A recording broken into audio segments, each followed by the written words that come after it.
Hi everyone, and welcome to your daily oracle reading. Now, this reading will not resonate for everyone because I feel that this is meant specially for certain people who are on a very well paved spiritual path, and they might be needing in the present moment to hear this guidance because it can be a big game changer in their stories. So let's begin. The challenge is the Five of Fire. Now, this card, even in itself, is a shadowy card because it represents conflict, it represents angry words, it represents two sides battling each other. And you might be a person, you might be a spiritualist who is not actually a representative of any side. The human nature by itself has so very much to do with duality because we live in a dual world, we live in a dual universe, we live in a reality where we have to always choose what's right and wrong, what's good and bad, what's light or dark, and etc. But you are a kind of person who was never ever meant to embody any sides of the spectrum.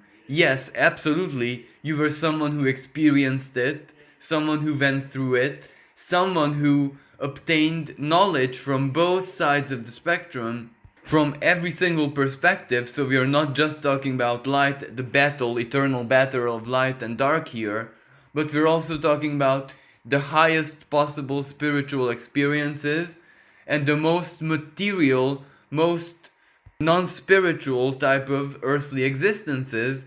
So you were someone who has a great deal of experience, a great deal of wisdom, and your mind is formatted in such a way where you can immediately observe not only duality in everything, but also the harmony and the disharmony, polarities basically. And this makes you such a wonderful and talented intuitive person because you can see how the specific balance plays out in each and every situation. For example, inside of a certain person, their internal configuration, in a work of art, in anything basically, you can see how the duality found an equilibrium, how it found a certain sense of balance.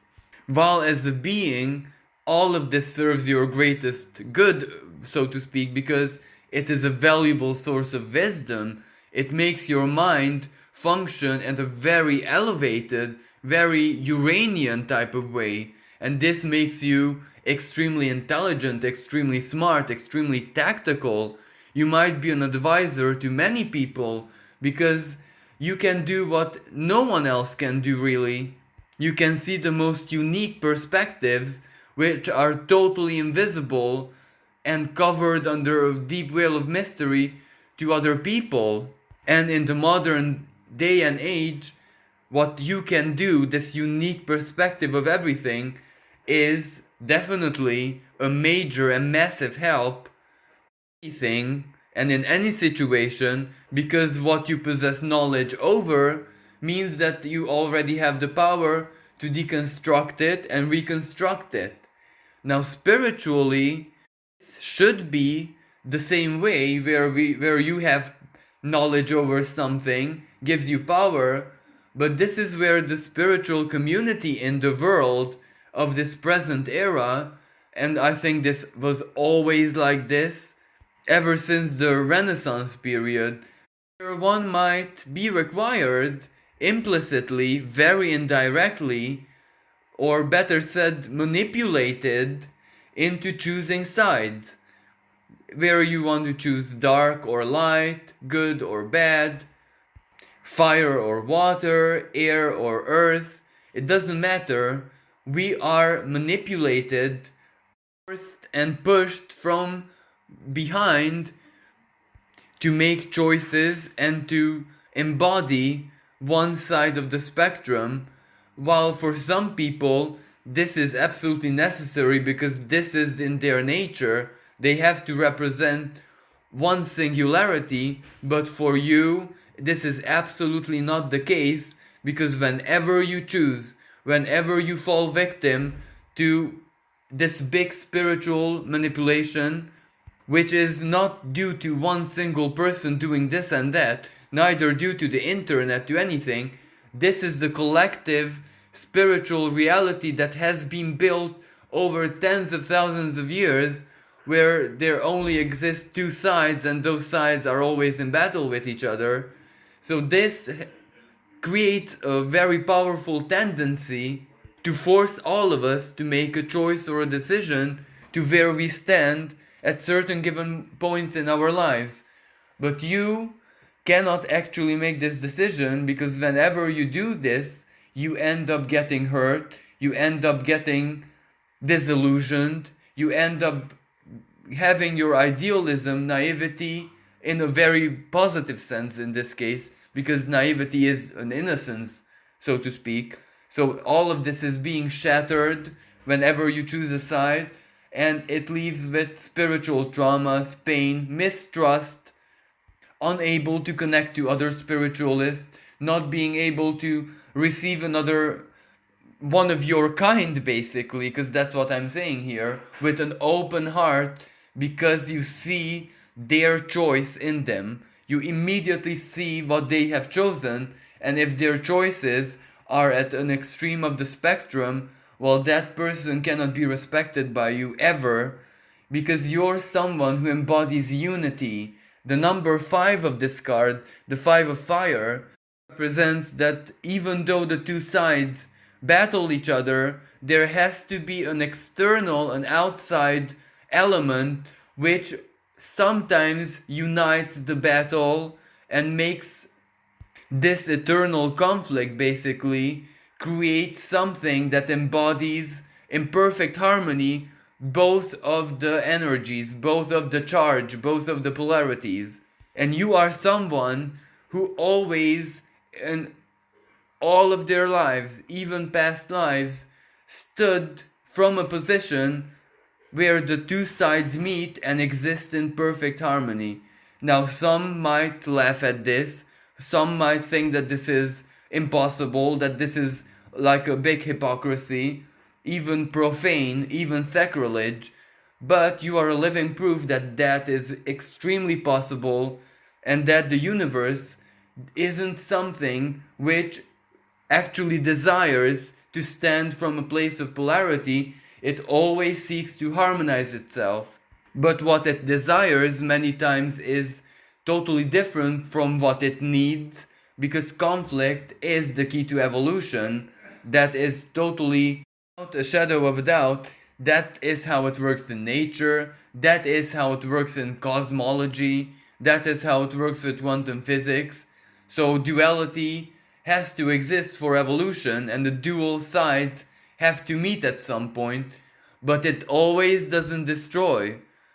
Unlike matter and antimatter, when they meet they annihilate themselves, but that is because they're so very extreme. Not everything comes from the most extreme expression of the two sides, so to speak.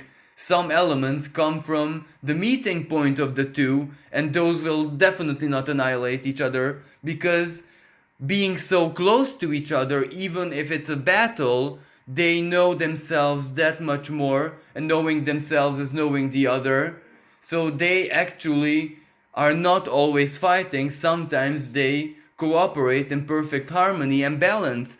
Are one of the souls who embodies this, because ultimately everything needs healing, even the shadows, even the darkness, even those aspects of the divine which eternally lurk in the shadows.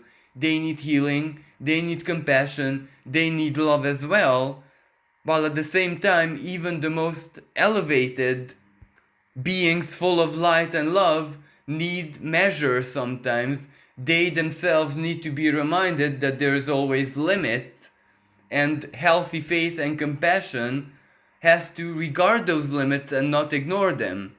So you are someone who heals everything, no matter which side of the polarity, whoever your healing represents, or helping, or supporting, or guiding. You are an open book for everyone.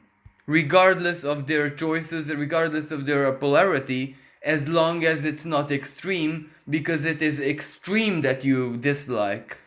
When they embody a certain type of balance, well, then you can already work with someone. But since all of this is in shadow position, the challenge, well, even though when you stand in the middle, when you choose the middle path, when you embody the middle road, you know that you are in the position of your power. You know that every single representative of all the polarity that comes in your path, that you help or you converse with or whatever, it makes you feel that like you're actually doing your work, your job. But at the same time, some people can make you feel extremely guilty for not choosing, for not embodying this and that. And even the world beyond the veil many times can make you feel guilty and may influence you to choose this and that. But this is where you have to become your ultimate master and judge and not allow anything, even the most ethereal and subtle energies, to make you decide. You are in your position of power in the middle. You are the number 5, the one who has to bring change with truth, and ultimate truth is always in the middle and never at the two extremes of the spectrum. So you must learn to do your job, fulfill your role with no guilt in your heart, because this is what you're very good at. Love is love. Love is love even when standing in the light. Love is love even when standing in the shadows, and equally, both the light and the shadow need love the same way. Your soul is like a prism. Whenever any light hits it, may it be like the most pure divine light, or may it be the kind of visible, symbolic ultraviolet light which is invisible to the eye, basically, so it would be invisible to the soul as well. I'm trying to say here that you are the person who can actually perceive and see light in all of its manifestations and beauty, because the shadowy light, if this term actually exists in the world, the light which is not so obvious, which is not so bright, which is not straightforward, well, you can see and appreciate that, and that is why you're guarding it, you're loving it, you're feeding it and supporting it, you're contributing to its existence, because in the shadows, it's how light looks like, basically. It is invisible, but the information the light carries is still there, just that it is not so dominant, it is not so intrusive like the normal expression of what we would think as the light. So there is love, there is divine, there is power and information and divine guidance in every single place that we look. It doesn't matter how high we go or how low we get, we can still see the light, we can still see the divine playing itself out, manifesting itself. We can still see how the source feeds everything, including the shadows, and there is infinite love there. And you are one of the very, very rare people who can see this, and you embody this, and you're infinitely beautiful because of this, both to the shadows and both to the light. And within your being, they are actually not at war with each other, but they are living the biggest love story in the universe, where the light and shadows love each other, support each other, they coexist with each other, they create. So whenever you feel guilty for being like this, well, you need to slap yourself out of it, because this is the biggest blessing anyone can possibly receive from the universe, because this is true sight, this is true clairvoyance, and not the toxic positivity and not the fanaticism of the light, which we can see, for example, in rigid Christian religions. Neither it is the extreme toxicity of the shadows, the nihility of all, which we can see in, for example, like very misinterpreted satanic cultures.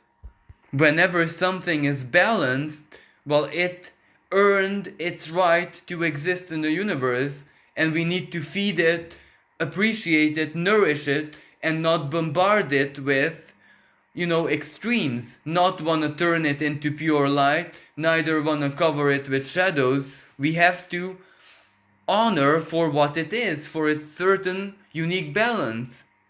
And that is why you have friends, invisible, ethereal friends, in all the different places, above and also below. And it's perfectly okay to be that way, because a true righteous ambassador, a true messenger of the divine, takes no sides. A true healer will not look at who it heals. Whoever judges this, whoever misinterprets who you are, well, is in the wrong. It is not being just, it is not being fair, and ultimately it is not embodying the spirit, the compassionate and supportive spirit of the universe. So instead of you feeling guilty, block that guilt out and let it go to where it belongs, to all those who project it onto you, regardless if we're talking about human beings or non-human beings. The guilt belongs to them and not in your heart. And this is the challenge of your card. Now the opportunity is the Guardian of Air, which is the card of rationality, of the cold intellect, of a very, very balanced mind. But that balanced mind is not just result of inner work and reprogramming yourself. It is mostly the result of solid life experience, good and bad, suffering, but also bliss. When you have this very profound experience in life, you know the cycles. Maybe not logically, maybe not rationally, maybe you cannot foretell the exact date, but your soul knows when the cycles are changing. Your soul basically knows everything, because you are being informed from both sides, not just from one. Because when you are helping and loving the universe, well, the universe won't just love you with one of its sides, but at all of its multi-dimensional complexity. So you must, how should I even say this? You must accept the truth, the biggest truth of your spiritual life, because this is what actually we're talking about, that you are friends with everyone, because this is the kind of person who you are. This is the kind of soul who you are. Some souls, some beings do not have any kind of polarity, and they are perfect mates, friends, allies, whatever, with everything in existence. Because if someone serves creation, well, that power, which manifests itself through you, will not look at what that creation is made out of. It will just look at the fact that it exists, and its existence is beautiful. And that's basically it. So the opportunity of the Guardian of Air is that you are the Guardian of Air, and you have always been the Guardian of Air. But you need to embody your own philosophies, you need to embody your own principles with no guilt and shame. Because until there's guilt and shame in your heart, well, then you're being dishonest with yourself. If middle path, if non-duality is your life principle, if that is your life view, if that is how you love, well, then it's wonderful. It is a divine blessing and an opportunity. So don't feel shame and guilt for this. Embrace it. Flourish. Grow.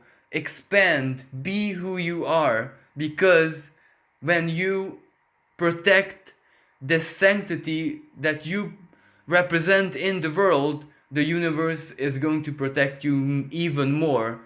And it is ultimately going to empower the rationality of your mind, where, because of your non-dual way, your heart and mind are never in a conflict.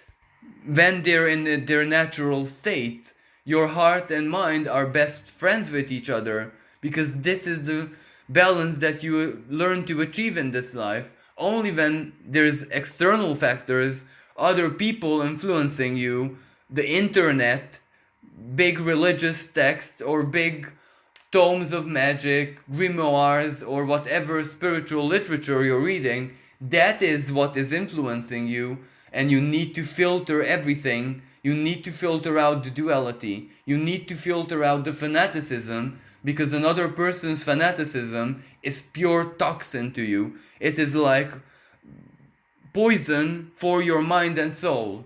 And basically, this is the opportunity. As well as you guard others by embodying the guardian of air, sometimes you need to guard yourself even more.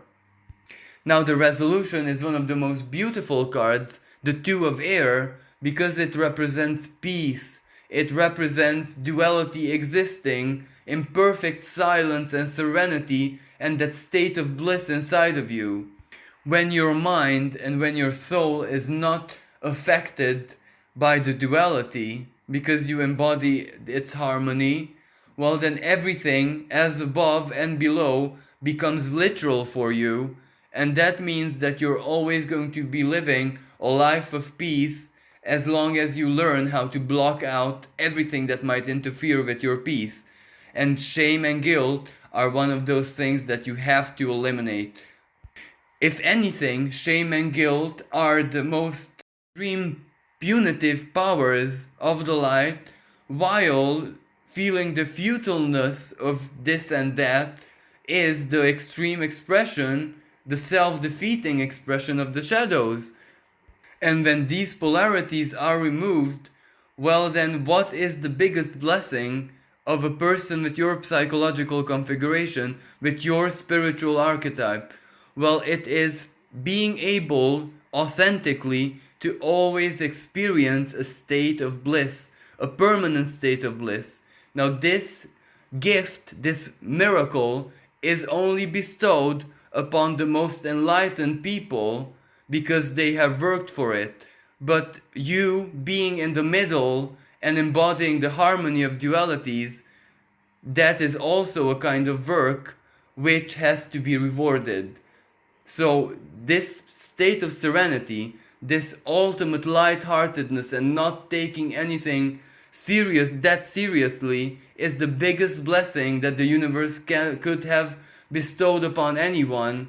So do not fear it, do not mistake it or confuse it as ignorance, but take it as a blessing and let it become a permanent state of your entire existence from this moment onward towards eternity, because this is your gift, this is your karmic reward for everything that you have done, and you need to accept it and not allow anyone or anything to threaten it. Well, thank you so much for listening. Wish everyone a blessed and safe day. Bye for now.